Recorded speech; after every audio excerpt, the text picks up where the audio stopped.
Good evening, everybody, and welcome to this edition of LiR Confidential on lirmedia.tv. And our email is info@lirmedia.tv if you want to make any comments. And we're absolutely delighted to be speaking to a legend. She mightn't like me saying it, but she is a true legend. And Anna Moore, welcome to LiR Confidential. Thank you very much. I'm delighted to be here. And we're delighted to have you, Anna. Tell me a little bit about yourself. Where did you grow up? I grew up in an avenue off of Wolfe Tone Street called Mount Pleasant Avenue. Mm-hmm. And my father was a bookmaker, and he got a stroke when he was only 57. I had three brothers who are now all deceased. So Oh, there's only me left oh now. my goodness, there's only yourself. My That's all. goodness. That's all. And And that was it when you were a little girl growing up, was it a little sporting was there sport spoken about it much or played much by your brothers or your yes, family or your yes, I did. uncles? Well, my father, as I said, was a bookie, so I spent most of my childhood at race meetings, from Tramore to Galway to Listowel. I spent all my summers at race meetings or regattas.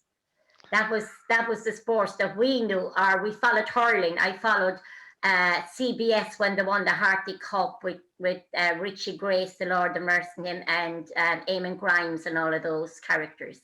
Oh, Eamon Grimes, my God, of course he progressed without saying onto the seniors. He won in the all was he on the 73 team? It was, yeah. They were all the 73. Yeah.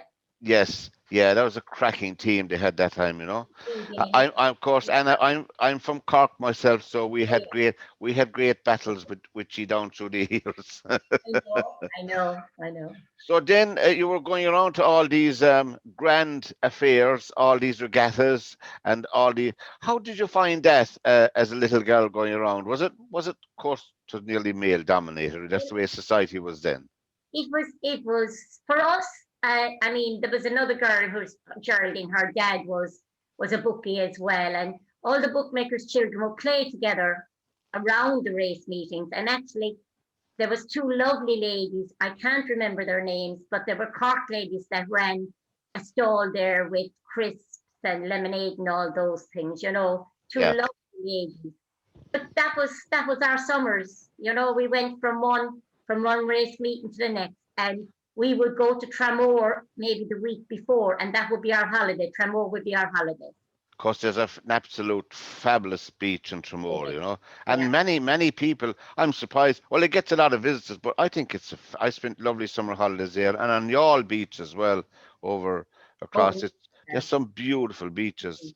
I know what there, but that was your lifestyle, so to speak, as Yeah. you went to school locally, did you? I went to school in Mount St. Vincent and Skull Carmel. Oh yeah, right. Oh, up in the avenue, yeah. And that was a good time. Now tell me, when you left school. Like most young people of that era, like myself, we really didn't know what we were going to do next. If you No, follow my drift, I there was no path laid out for us. It was I sink or swim. I started doing a Saturday job in Woolworths, Oh God, beautiful Woolworths. and I got a full-time job in Woolworths. That's where I worked until I got married. And when you got married, then you had to leave to give other young people a chance. So I My worked goodness. I worked in different shops, and I ended up working in Todd's and the tie department because that's what I used to be in charge of in Woolworths. And I spent 14 years in Todd's on the toy department with a lady, a legend. Mary now would know her. Her name was Mary Carmody, and she lived in St. Lawrence's Park. She was a great lady. I worked with her in Woolworths, and this Christmas I had my daughter and my son. They were 1 and 2, and I was bringing them into Santi. And by the time I got back out to the door, I had a job. My goodness. And at that time, you So that nearly was a good visit to Santee. that's a very good visit to Santi. So Yes. for about 9 years after that, I went in every Christmas to the tie department in Todd's. Well, that's fantastic memories there, of course. That'll evoke memories for our viewers and listeners, Woolworths especially, of course, no longer there, But anyway, and then how did you come to be involved? I suppose which was regarded in some quarters as a man's sport, boxing at that time. Well, I started going with my husband when I was 16, and he was a boxer. What was his name? His name was Seamus Moore, but they called him Archie Moore. After the famous, The famous, yeah. And another fabulous boxer, Archie Moore. Did you see many of his fights on black and white? I saw one. Oh, I didn't fantastic. think because of the name. But I was only 16 when I started going with my husband, and he was boxing at that time. And he actually boxed in a place you'd know called the Parochial Hall in Cork. And Granabrar? Yeah. Yeah, yeah, I know it well. Yeah, he was down there for 3 months. He was serving his time to be electrician, and he was down there on block release. Yeah. So he'd go up to the Glen Boxing Club. All right. And Famous boxing club, yeah. we trained there. But that's how I got in. And then when we got married, he stopped being involved. And he was in town one day and he met another coach from St. Francis, Paul Manning.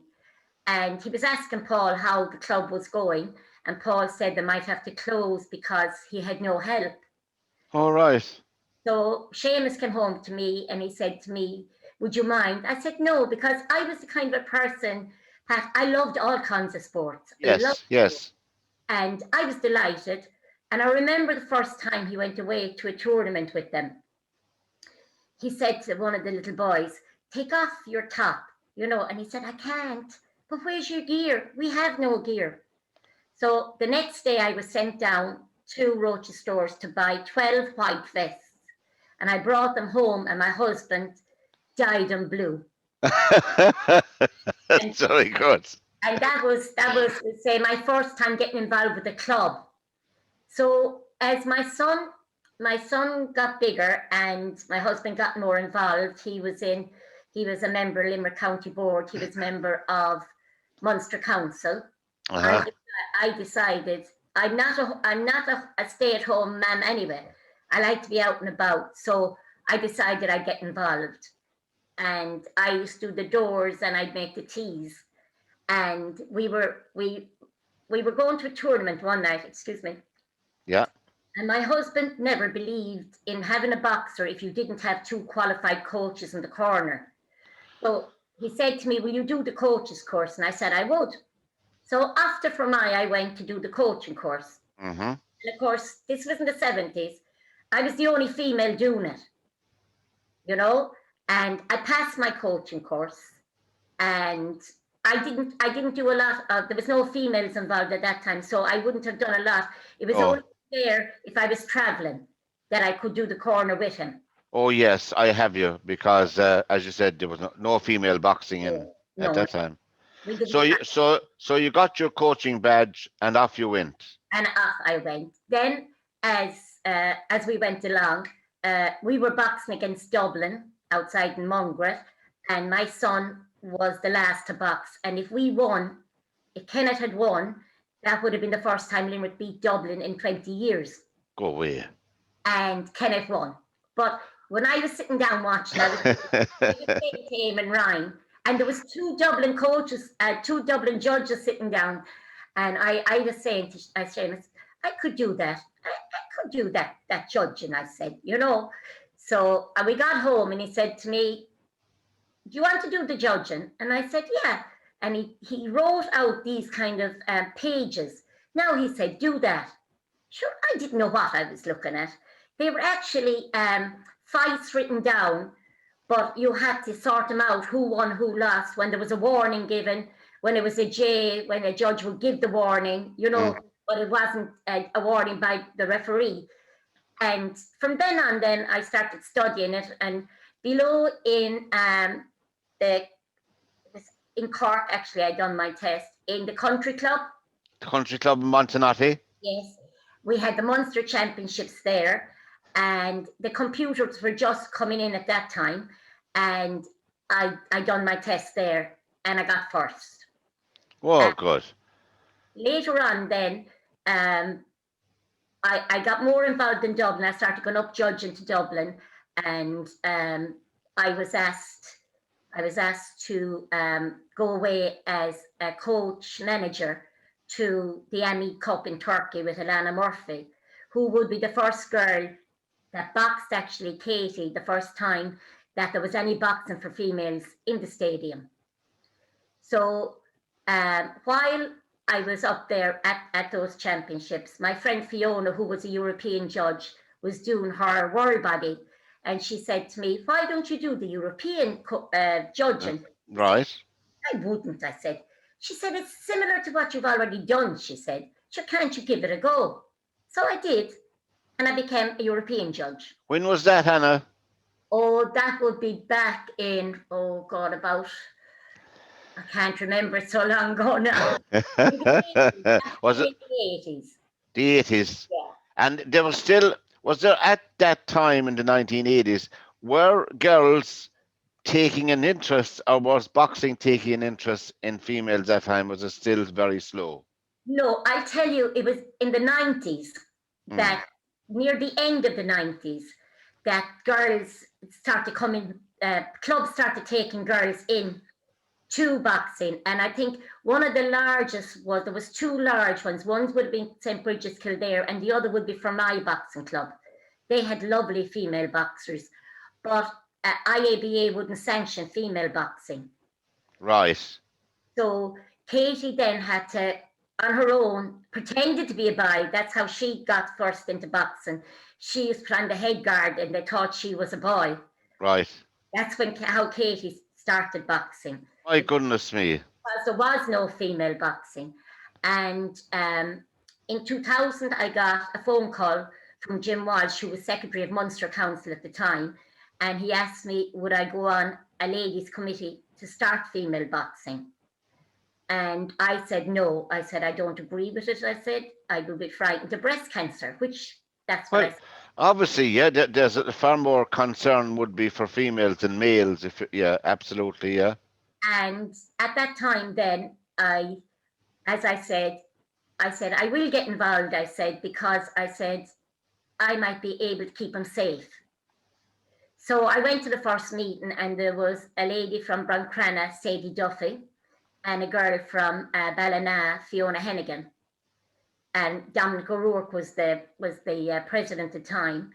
And there was Mary Lawler from Carlow, and there was a man, Paddy, from Dublin. So that was the start of our committee. So myself and Sadie ran the first ever boxing for females. We invited all the clubs that had females to bring them to Dublin, and we'd match them. Right, yeah. So that's how we say it actually started. That day we had 12 contests, but we didn't usually, for boxing, you had to be the same age and the same weight, or you don't box each other. So what we had to do there then was, because there was only 2 matches, we say if you had a girl that was 33 kilos and she was 7, we put her in with a girl of 12 that was 31 kilos. So you give 1 weight for 1 age. Oh, I have you. That's how you had to do it. That was, yeah, and that that's was. how we started boxing, Pat. That's the way female boxing started, you know. And then I got a phone call myself and Sadie, from Dominic O'Rourke. This girl, Mercedes Taff was her name. She's actually now has her own boxing academy in Australia. There was 2 girls switching from kickboxing to boxing, and the world championships were coming up, and she wanted to know, would we look at them to see if we'd send them to the world championships. All right. When was that now? That was 2001, when Katie Taylor was the first into the ring. They brought 2 girls over from England to box these. What was on at the time was Denmark were boxing Ireland, and Andy Lee from my own club was boxing it. All right. Halfway, when it came to the interval, they put on Katie Taylor and Alana Murphy. Well, Pat, when I looked at the 2 girls boxing, it won me over, because they were 2 fabulous boxers. with the skill. And They do you had know a, something, Anna, not Cully, the one thing I noticed, and I'm not an expert, I'm just an interested spectator, but her hand speed, she never, ever, ever lost it. Did no. she have it all the time? Katie had it, but I felt for the last Olympics and the World Championship that year that I don't know whether it was because her dad wasn't there or whether Zara was training her differently, but she didn't have the speed at that No. time. No? The minute she went professional, the speed came back again. But that was a hard time for Katie that time. And to this day, I was in Rio. I do not believe that Katie Taylor did lose that contest. Well, my dad boxed. He was in the army before he married my mum, before he got married. And anytime we went to a boxing match, he always had the scorecard with him, you know. It was just the habit scoring the rounds. Yeah. And he said to me, no matter what way you scored that, upside down or inside out, there is no way that she lost that fight if the scoring. But Yeah. as we know, Anna, not disparaging anybody, it was scandalous, and as it broke out after with sure, look at the Michael Conlan decision. Yeah. Oh, I never. Myself and Joe Hennigan. Joe was the manager with that team, and Hmm. Fiona, his daughter. We were sitting in this area, and Paddy Barnes was below us, and I was getting. You see, you can't see the scores now, but I was getting them from home. And after the first round, we thought Michael was well on top. And Paddy looks up at me, and I just done that, and Paddy nearly went ballistic. And Eddie Bulger looked up, and I just done to Paddy down. We're down one.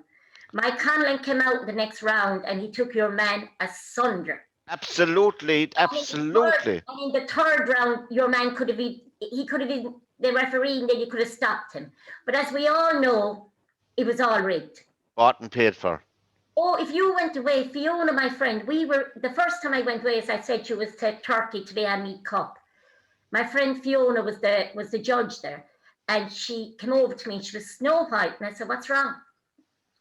She said, "Will you give me the tip on how the scoring is going?" I said, "Why? What's going on?" The supervisor had come to Fiona and said to her, Mr. Chowdhury, who was the president of the European body at the time, Mr. Chowdhury said, "Turkish girl must win, Turkish girl must win." Yeah. Cheapers. And another time, Pat McCrory, who was a great man from the Yeah, north, I know who you're talking about. Yeah.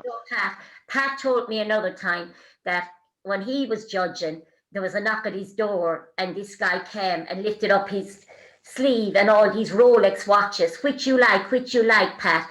You go with our buy, and I get you a seat for the Olympics and that. To judge in the Olympics. Oh God. It was terrible, yeah.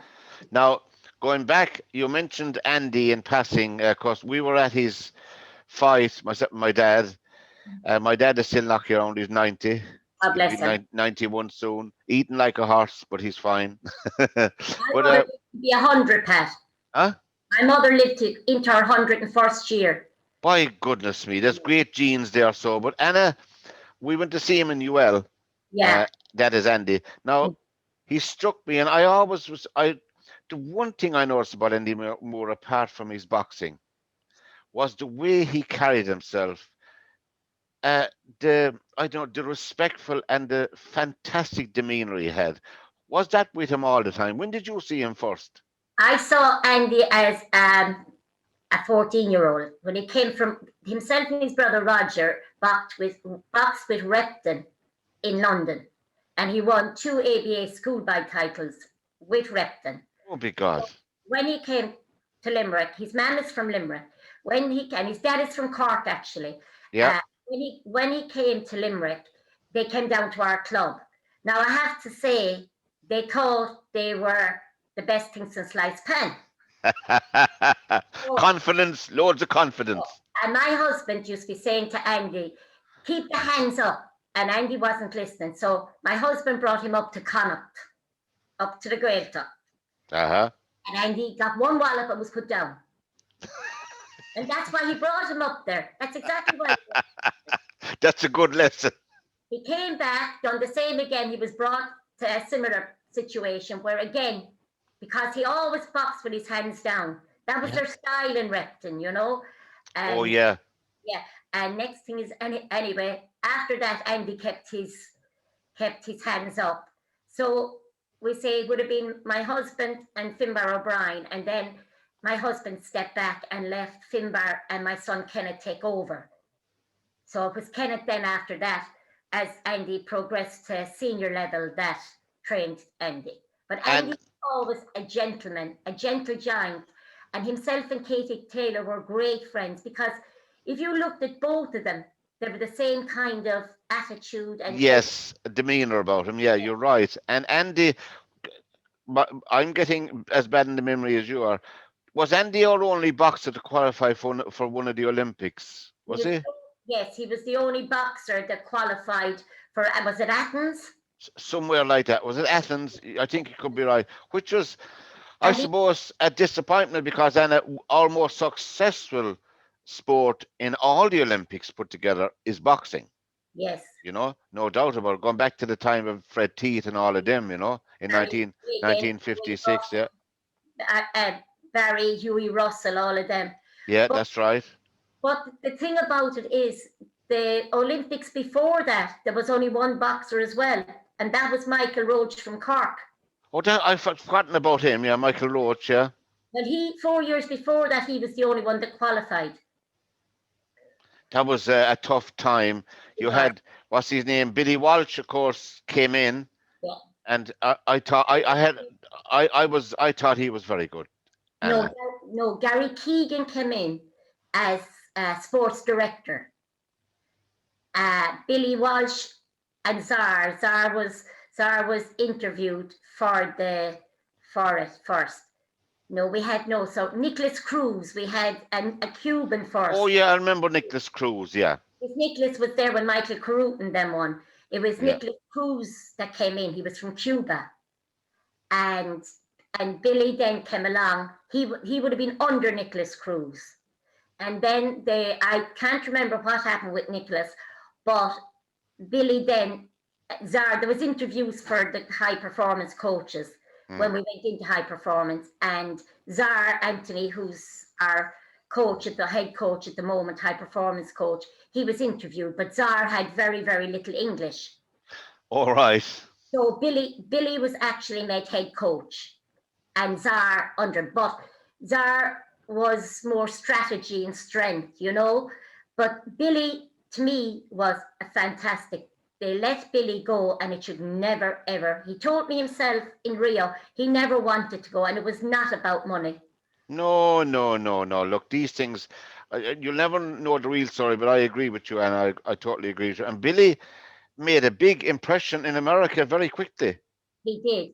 Billy's very good because when Mike Conlon lost, well, he didn't lose. When he was robbed that day in Rio, Billy came out to us. Mike was there with his wife and his child, and Michael came over to us and he looked and he said, Anna, he said, I never lost that. I know, love. I said, I know you didn't.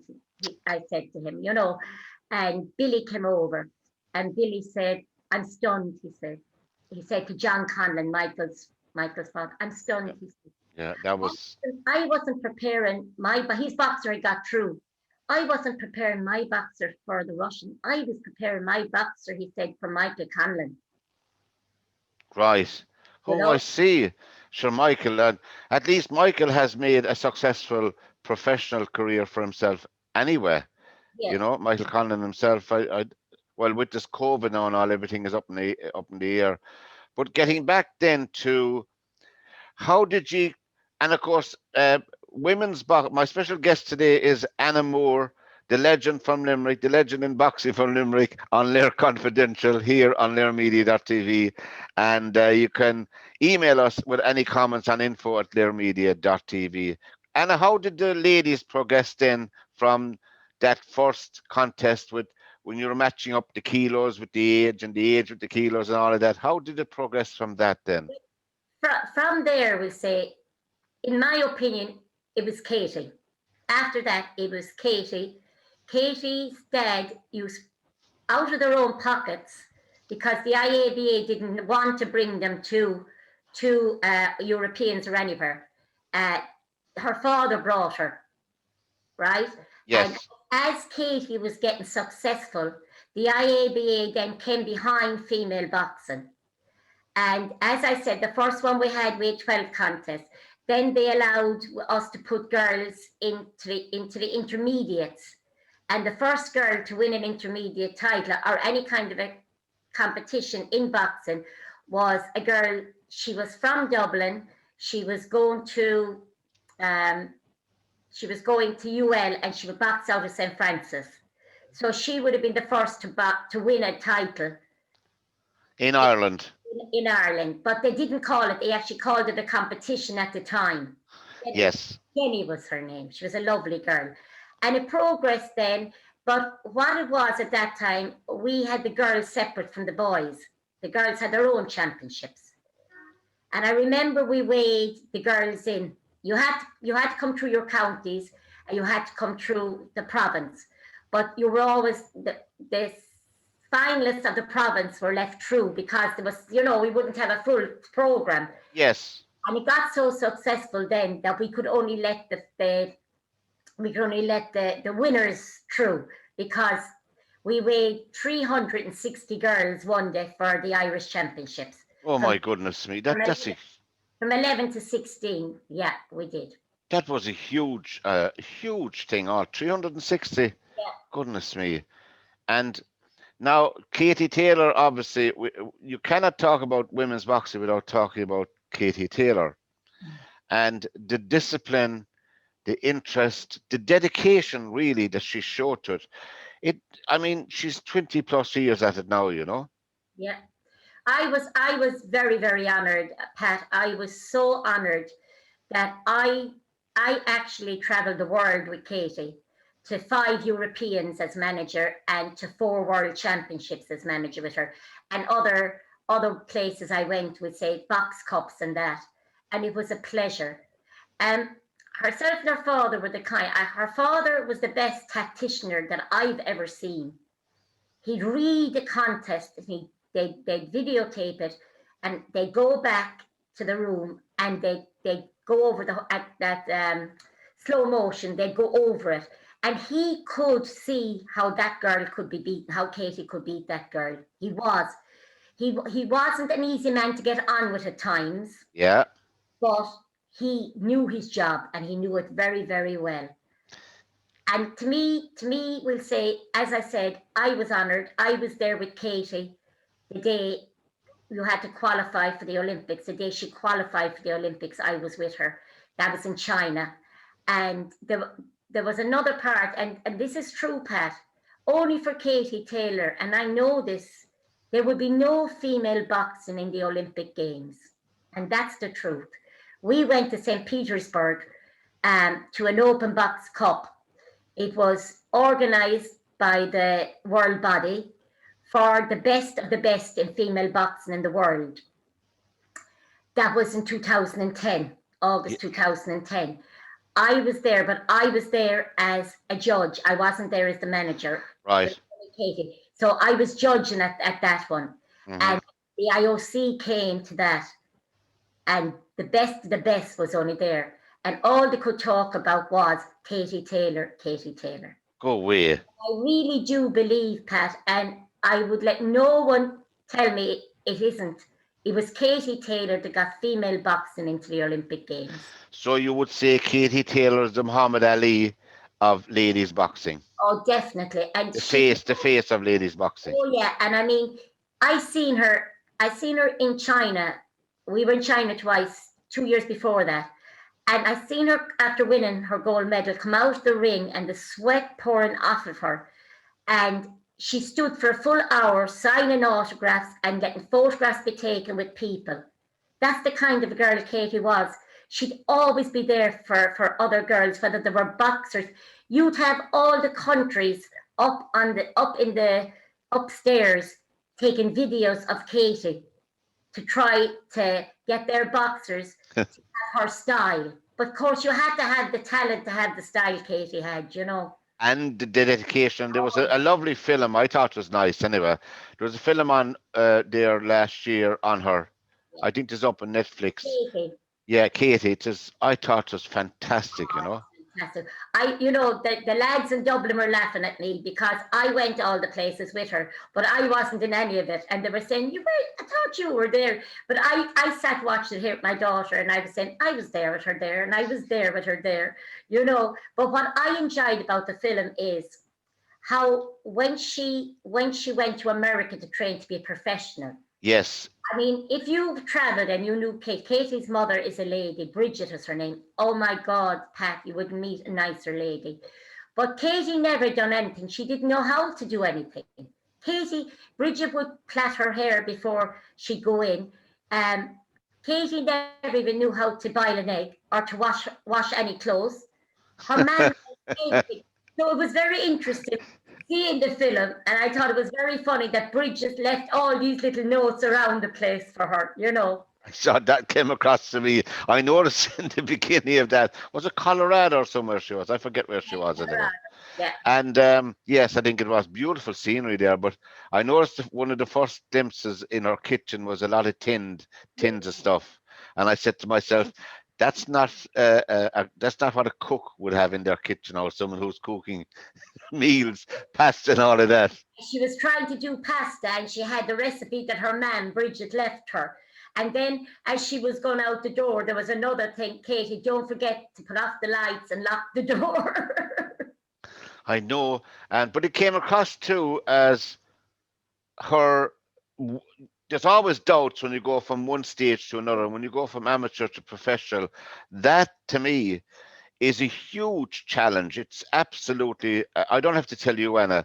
The difference between amateur and professional is, it's like playing junior soccer there here with Pike Rovers, or playing with Man United the next day. Sorry, could you say with Fairview Rangers?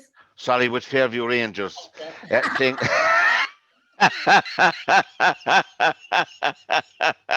With- but you know what I mean, anyway. With apologies to Fairview Rangers. I'm joking, Pat. I'm only joking. But the thing about it, the first thing we learn, and it's in our rule book, amateur boxing is a sport, professional boxing is a business. Yes. And Katie is a boxer. Most um, professionals, male or female, they're fighters. They are fighters. They're not boxers. And you could see that with the girl from Bulgaria. I can't think of her name now. The girl that she boxed twice. Um, Persoon Sue, yeah. Um, from Belgium. Belgium. She came at her and at her and at her. Katie sidestep. Now, I have to say, the first time she boxed her, I was very nervous at the end. I thought it could have been a draw. I didn't. Gosh, He wasn't beaten, but it could have been a draw. But I thought Persoon only won 2 rounds in the first fight. no, no. She was good a lot better in the first contest than she was. But she did throw an awful lot of punches. She did, but a lot of them weren't scoring. But that's what I'm saying. There's a lot of people out there don't know about scoring hits. How Yes, scoring hits have to land for it to be a score. yes. You know, and that's I get mad at times with people up on Facebook. There's Sue Fox is this girl's name. She has a boxing app, and I'm on that. And there's this guy. He must actually know Pursue, and he must be from Belgium because he's always on about, oh, she never beat her, and all this kind of thing.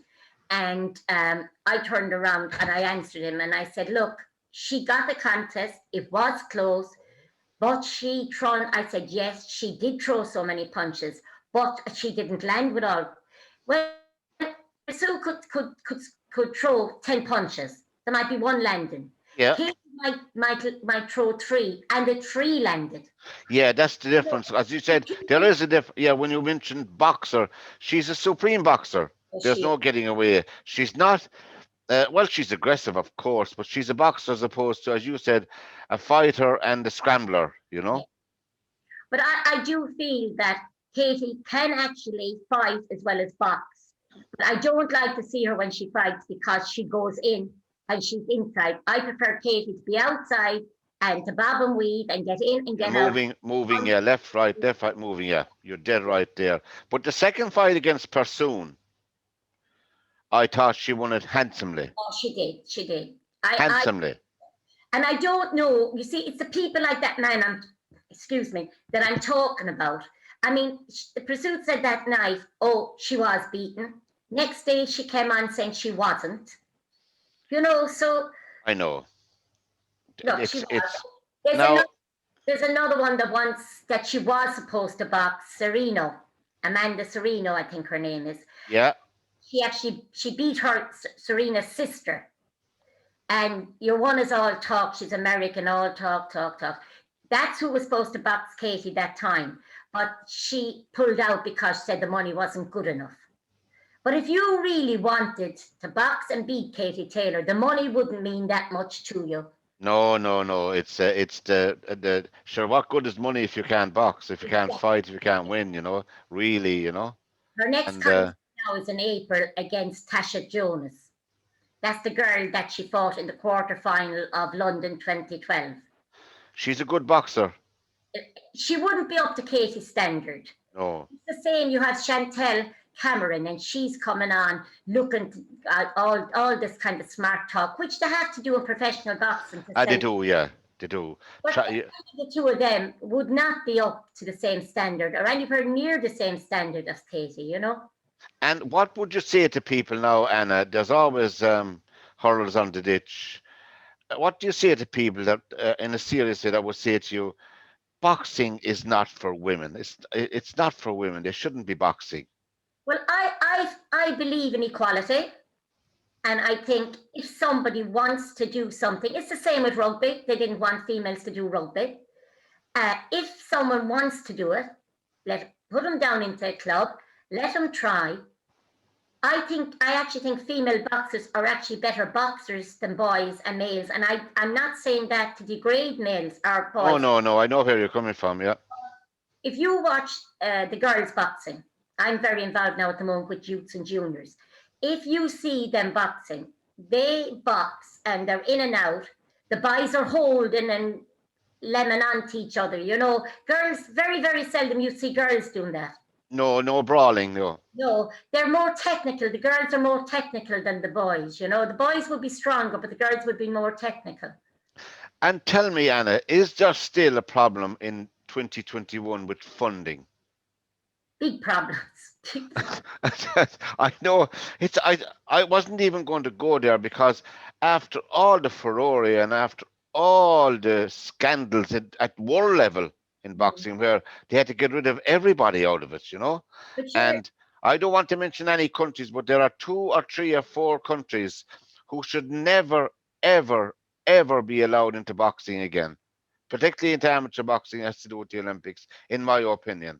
You well, know. I mean, if you look at it, there was seven referee judges, which one of them was from Ireland. The 2 technical delegates, they were all stepped down the next day after Mike Conlon's fight.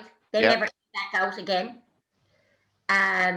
Then they actually, all of those, which I didn't think it was fair, every one of the referee judges that took part or anyone on the field of play, they were all suspended and never used again. Now, the guy from, I won't mention his name, the guy that was from Ireland, they were 5-star judges and they were on big wages, Yeah. But as I said, they were never used again.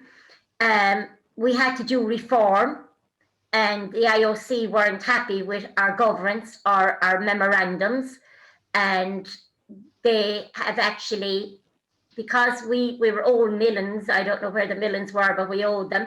And Mr. Wu stepped down, or he was asked to step down, and we got an interim president, and he's gone now. There was a vote before Christmas, and it's a Russian now. He seems to be a nice man. That's now the president of our of ABA, which is our world body. So the Russian is the president of I know what it is. AIBA, which is world body.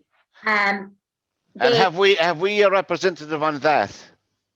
um not we'd have representative on different committees, And councils, yeah. councils within the world body and Yes. the Mm, European body. mm. But the thing about it is when you go to those meetings, because I was on the world body, I'm on the European one, but on the world one with us, and I was very honoured because we went from 2012 having only 3 weights for women to having 5. And it was the committee, the World Body Commission for Female Boxing, that we sat down for 2 days and argued amongst ourselves which were the 2 weights that should go in, you know? Yeah. And after that, we say all the other commissions, you went into meetings with them, maybe 2 from the female committee, into where you had the 2 from all the other committees. And I was, myself and Poonan from India were the ones that went into the one to give our sell on the 2 extra weights. And they wanted to put, we had 51, 60 and 75. And we wanted to put in 54 and 69. They wanted to put in 64 kgs. But our argument to them was that if you go from 60 to 75, that's 15 kilos. If you go from 60 to 69, if you're a 64 kilo boxer, you can get down. You can go up or down. Yes. But from 60 to 75, you have no hope. No. They accepted what we said, and they were the 2 weights. So I feel proud that I was in that process of getting. That's great. So they went up to 5 weights for the Olympics, yeah. Yeah. For Rio and for this. Now they're telling us that for the 2024 in Paris, that now you're going to have equal amount with men and women. But you see, I don't think that's fair, Pat, because then they're taking weights off. Like when we got the 5 girls in, there was 2 weights taken off the men. The 48 was taken out and the 60 was taken out. Right. You know. That's a whole heap of nice, beautiful light flyweights. Is it light flyweights, it'd be? Light flyweight, yeah. Yeah. There's some cracking. We had some cracking light flyweights, you know, and they can be great contests altogether, you know. I mean, my own son now, Jim beat Paddy Barnes. He was the only one to beat Paddy Barnes as a senior boxer. Jim won the elite title in 2006. And he had beaten Paddy in the semi-final the year before, and he beat him in the final in 2006. But Jim couldn't go into high performance because he was serving his time to be an aircraft mechanic. So Paddy was brought in, you know. The runner-up, yeah. Yeah, you know. But like that, we say, from then on, like we're saying, they were going to Chicago to the World Championships, and Billy only wanted to bring 5 weights for the boys. And our committee, Central Council, said, no, we want a full team going. And Paddy Barnes was one of the ones that didn't want to bring, and Paddy was the one that qualified.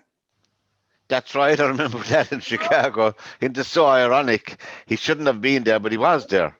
That's because of our Central Council. We said, no, the full team was going. And that's how Paddy now got there. But when we came back then next year for the All-Irelands, my husband, the Lord of Mercy, said to Jim, my son, you're down 10 points now, Jim, before you get into that ring. So Jim because Paddy had qualified for the Olympics, you see. All right. So Jim got into the ring, and I said to this guy, Joe Hernan from Galway, I said, I'm not watching this. I said, because Jim, whether he won it or not, won't get it, I said. Go away. Yeah. So I went to the bathroom, I came out, and Joe Hernan said to me, Jesus, Anna, he said, I didn't believe you. He said, but your Jim is after landing 2 lovely hits, and he didn't get them. Because at that time, you had 5 judges around the ring, and you had to press the button in 1.2 seconds together for it to be a score. For 3 out of the 5 to do that. To be a score, you know. So, in my opinion, Paddy would have won it 6-12. He would beat Jim. He would have beaten Jim 6-12. And it was going in, it was 4 rounds at that stage, and Jim was down 12-0 going into the 4th round. And my son Kenneth got the towel and he threw the towel in. And he said, it's a disgrace. You should be ashamed of yourselves. Are you telling me that just before we finish this part of it, that Jim got no scoring point in 3 rounds? Yeah, That yeah, is just that is just something you would see. Well, I won't mention any country yeah. where you mentioned before. That's shocking.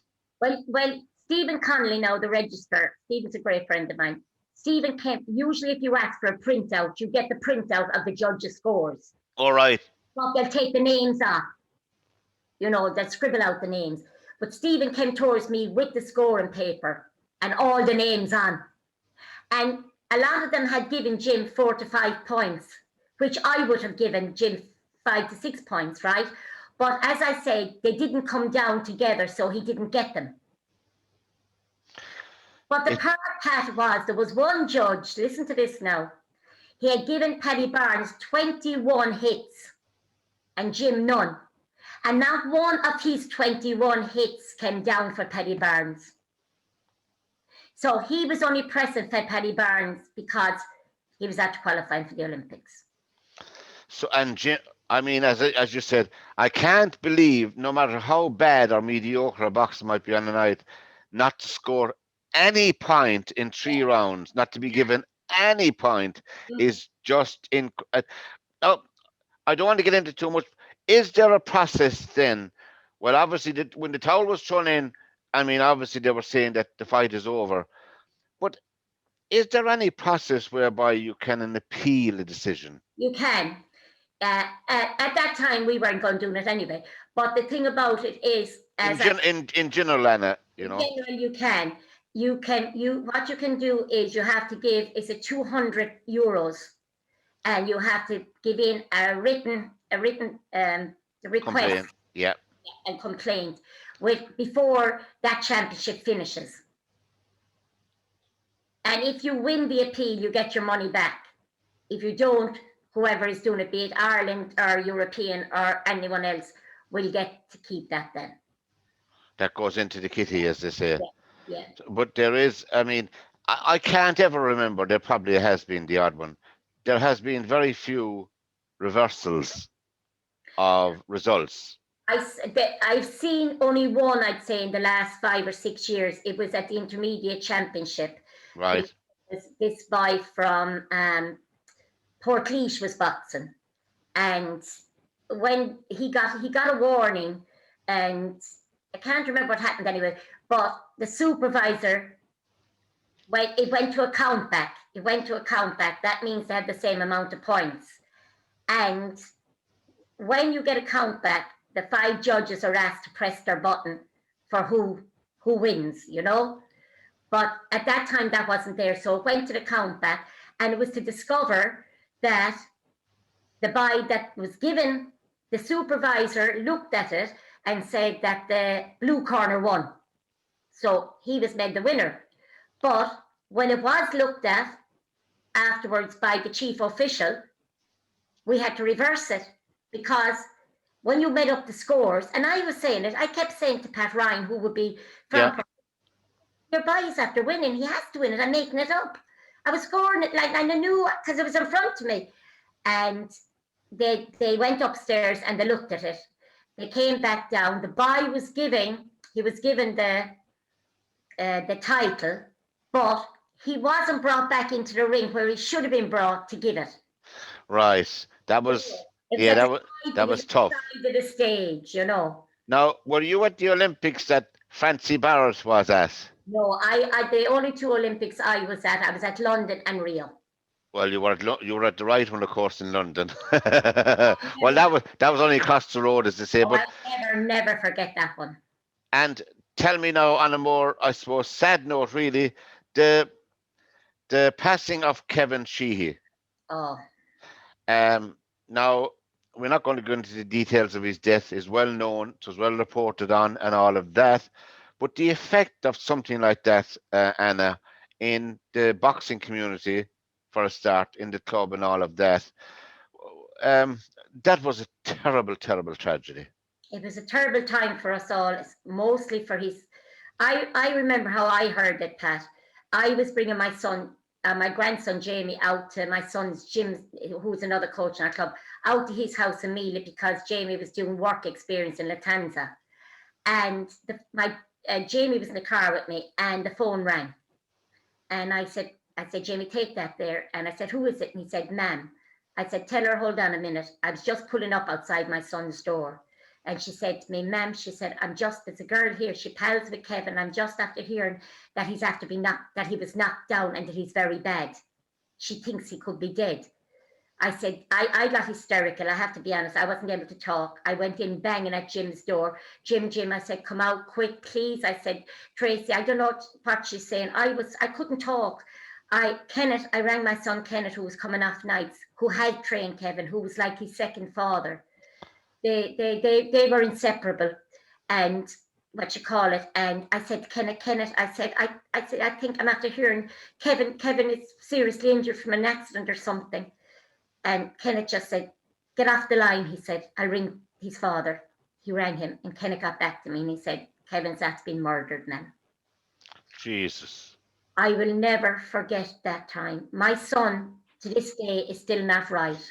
Well, I mean, He came into this, Pat. He hadn't drank for 3 months, 4 months, because he was training for Hull for the Box Cup. yep. The Sunday before, he won the Box Cup in Hull. And he came back. And they were in the club on Wednesday night, and Kenneth, his girlfriend Emma, was expecting their beautiful baby Kavea. And he said to Kenneth, he was all excited, I got a ticket for the match on Sunday, the Munster final. That's brilliant, Kenneth said. You know what you do now, Kev, he said. You go away, he said, enjoy that. And I don't want to see you back here for 3 weeks until the baby is born, he said. And then do you know what we'll do, he said. I think we'll go for the elites for this year. Oh, we will, Ken. I feel very strong. Go on, he said, and enjoy the match. And that was the last time we saw that Kenneth saw Kev. And of course, it's still raw and fresh for people, and there's very little more we can add, and it's that absolutely ending of life so quickly like that, and so much potential and so much promise. He was earmarked by Tsar and by Bernard Dunn for the 2024 Olympics in Paris. But you know what Michael Conlon done? Myself and my daughter were at Mike Conlon's 5 Above in Belfast two years ago.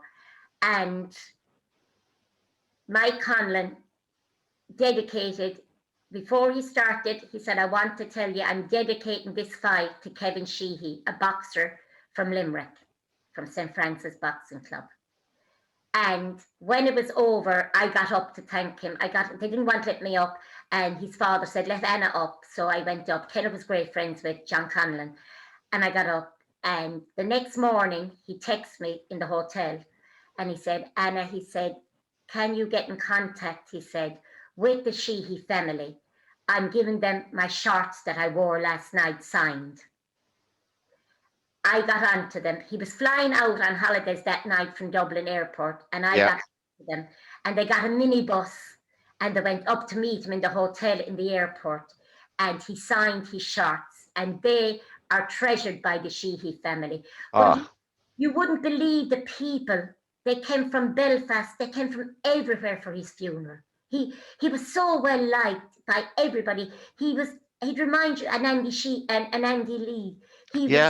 I was going to say that he had the same demeanor and aura about him, you know. He did. And he'd say to me, you know, Anna, he'd say, some of my pals are on drugs, some of them drink, he said, and I'd be trying to get him to come down to the club and get him off of these things. Kenneth himself went into his school a month before he was murdered, and they'd done pads inside the school, showing the children what it was like and trying to keep him out of trouble, you know. Yeah, I know. And it was Kevin that asked Kenneth to do that. He just was a lovely boy. LiR Confidential is the show, and my very special guest is the legend herself, Anna Moore from Limerick, and Fairview Rangers. Now, let's get that right now. And now, Anna, how are you managing now in COVID-19 and all of that? How are the activities, or is there any room for anything now? I think I'm lost anyway because since my husband died 11 years ago this February, my life has been boxing. I never spend a weekend at home. I'm in Dublin because I'm on the championship committee. I do the weigh-in for the girls. I do the medical cards. And so I'm constantly in Dublin. And this is what's kept me going since my husband died. I am just lost at the moment. As in boxing, we were hit, I think, more than any sport. Boxing was the worst hit. Yes. We were closed down straight away. We were in the middle of our Munster Championships above in Southside. We were at the semi-final stage and we had everything in place. We had all sterilisation. We had everything. And then we were told by the government that we had to stop. Our Olympics qualifiers were on in London. Brendan Irvine qualified, Kelly, Harrington, and all of those, 7 of our other boxers were to box, we'll say, tomorrow in the quarterfinals for a place in the Olympics. And they were told, sorry, it's cancelled. And how will that process? The Olympics are obviously in Japan, isn't it? Yes. Now, I don't know will it go ahead. I really there's no talk about it at the moment, and that to me is, well, I'm speculating myself. Obviously, it's a sign that they may not happen at all. Well, what I was reading the other day on a website that what they're saying in Tokyo at the moment is that it will go ahead, but no spectators. But Tokyo is rampant at the moment with the COVID at the moment, you know. But what happened after that was cancelled, Pat. That's rescheduled now for April. So those boxers that were beaten up to the cancellation of the qualifiers for the Olympics, the European one, that will resume in April where it finished. It won't start all over again. It'll just resume from where it finished. Oh, I have you. Well, that's positive. I think that is right. I And suppose. then in June they had the world qualifiers. Well, I suppose they could always hold the Olympics in New Zealand because they're COVID free. But I doubt if they could do that now because New Zealand actually wouldn't get an Olympic village and all of those things. Not to get not in that short space of time. Yeah. They have very few options if they're going to go ahead, and I'd say it is more. It's not even 50-50 in my opinion. I don't think they'll go ahead. Well, I can't see boxing in Ireland going ahead at all. We were putting on our elite championships on this month, January, because those that were actually beaten in the qualifiers, it gave the rest of the boxers putting these championships on maybe a chance of going to the world qualifier. But now we'll say that had to be cancelled because of the COVID again and the lockdown. Boxing clubs aren't allowed open. We're not even allowed to train outside, as no sport is now at the moment. But you know, sometimes I'm on Facebook and I see some of the coaches, and I don't know how they know cop on Pat. Oh, I can't see why we can't open this kind of thing. It's for the children's safety. It's for their own safety. Of course, I mean, But yeah, I do feel, being a combat sport, that we are hit harder and had been hit harder. We haven't had any boxing since last March. now, Anna, let's be totally honest about this. How rugby can go ahead and boxing can't is beyond me. If there was such a thing as close contact in any sport, that is top of the list in my book. But you see, Pat, what you're told is they're elites. All elites and professionals can take part in their sport. They're Now, human beings like you and I. our elites now, our elite boxers that are getting ready for the qualifiers, or as we call them, the carded boxers who are on grants. Yeah, yeah. They still training in Abbottstown. They're allowed training in Abbottstown because they're elite boxers. They now are going at the end of this month or February. They're going to Germany to a box cup, and then they're going on to France for some more training. but they're allowed to do that because they're elite carded boxers. They're on grants. To me, they're still susceptible to getting COVID. I don't care what they're on. And to have a sport like boxing shut down completely, and I'm not picking on rugby now, I'm just saying rugby as an example for the same reason. That's a huge contact sport. Soccer isn't as much contact as rugby is in my book, because with all the scrums and Yeah. just close quarter game. Anyway, look, we could be going around in circles. We were going running, as I said, our elites this month, and our officer boards had everything in place.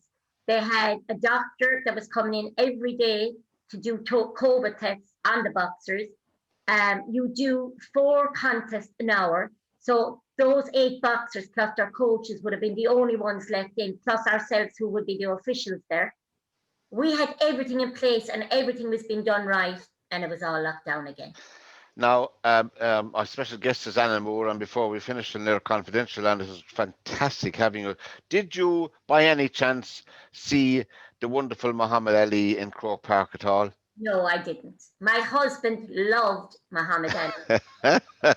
My father-in-law was a Joe Louis man, and my husband and my father-in-law would have murder debating which of them was the best, and none Well, of the two of them would ever give in. no, they were both good. Obviously, Muhammad Ali was of his time, and the same with Rocky Marciano and all of them. And what about did you meet Mike Tyson when he came to Limerick? No, I didn't. No, I had no interest. I wouldn't. I'm not into professional boxing, Pat, to tell the truth. I will only watch professional boxing if it's some of the kids that I watched boxing as they were grown up. Like Michael Conlan, like Katie, The only thing and I will say at the moment about professional boxing, there are boxers that are changing to professional boxing that have never won anything in amateur boxing. That's fine, but we're also now, and especially this year, and because of the way things are going in Dublin, we have had so many of our very talented boxers turning over to professional boxing, and heartbroken with the amount of really talented boxers that have turned to the pro game. yeah, and I suppose they would be for and against that. People have to, I suppose, feed themselves and pay their bills and all of that, which is But the pro- Pat, they have to provide and sell 300 tickets before they're put on a bill. yeah, that's the other side of it. Yeah, Not the Michael Conlon, not the Katie Taylors that are up there, but the ordinary kids that go professional. They have Di- to sell 300 tickets before they can be allowed on a bill. I was really about. Was it Darren Quigley? Is he still on the go? Oh, Jason Quigley. Jason Quigley. He's boxing in February, the 12th of February, I think. He's a Oh, I lovely see. guy. Yeah. I like his style. I was sorry that he won the worlds. I was sorry he didn't stay on for the Olympics that time. I really Yeah, was sorry. I thought he would have done very well. yeah. I was disappointed myself when I was saying suddenly he was not suddenly, obviously, and they were after him for a while, but he turned professional. I thought he would have given the Olympics a shot. I Yeah. was very disappointed that he didn't. Well, he's as you said, he's fighting the 12th of next month. Yes. Yeah, Actually, I think actually Andy Lee is his coach. is Andy? I was going to ask you about Andy Lee. He's involved with him, so Since Andy was I gave it up and that he started he took on young Paddy Donovan who was with Our Lady of Lourdes Boxing Club in Limerick. He's from Ennis, but he boxes out of Our Lady of Lourdes. Paddy was being brought on by Bernard Dunn, and the minute that Paddy didn't win the elites, it was a different story with Dunn. Sorry, I shouldn't mention names, but it was a different story. And Paddy went professional, and Andy took him over as manager, and Andy is Paddy's manager. And we say he's been in Tyson Fury's corner as well. Andy has. that's right. And he's a cousin of his as well, and he's with Jason Quigley as well. And Bernard Dunn, what's his actual job with the IAB? He's high performance director. Right. So the buck stops with him, does it? Yeah. And But he's accountable to the CEO, who's Fergal Carruth.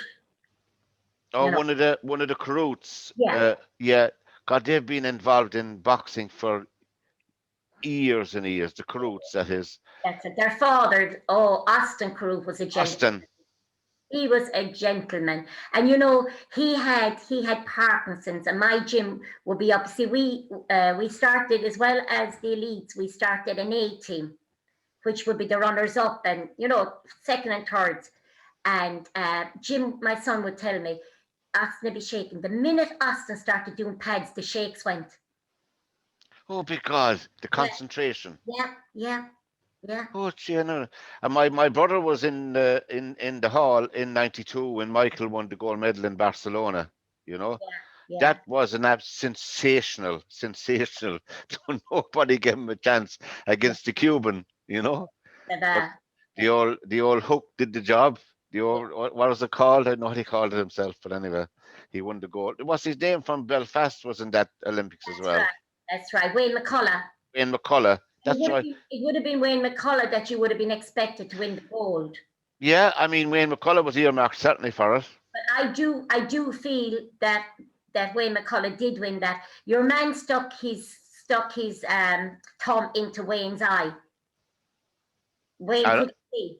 I remember that, Yeah, but it was still a close contest. it was. It Very was. close. Anna Moore, I don't know what as you said, you'd know what you're going to do yourself without boxing, but you go out in the street and go a few rounds with someone. I'll tell you what I do. I get mass on my iPad in the morning. I go off with my friend for a 2 hour walk. We go off for 2 hours walking every day, myself and my friend.